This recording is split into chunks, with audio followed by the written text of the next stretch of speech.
Jack's heading off to another trade show, this time held in Beijing. He flies often for business.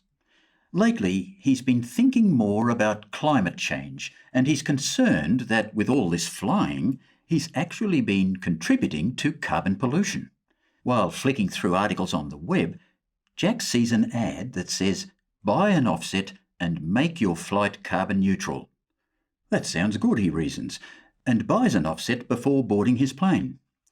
Jack can finally relax, comforted by the idea that he's neutralised his flight. But his peace of mind doesn't last long. As the plane takes off, it dawns on Jack that he doesn't quite understand what his offset has done and how it has neutralised his flight's emissions. Jack's no scientist, but he keeps wondering, if offsetting is so easy, why is everyone making such a fuss about shutting down coal mines? And Jack's right. Once released into the air, much of the fossil fuel emissions remain in our atmosphere for a very long time. In fact, it'll take thousands of years for all this carbon to be taken out of the atmosphere by natural process, mainly through absorption into the deep ocean. Being in sales, Jack thinks that offsetting might be like trading. So Jack's payment, for example, will be redirected to someone else who might be willing to invest in a solar panel, protect some forest or plant some trees.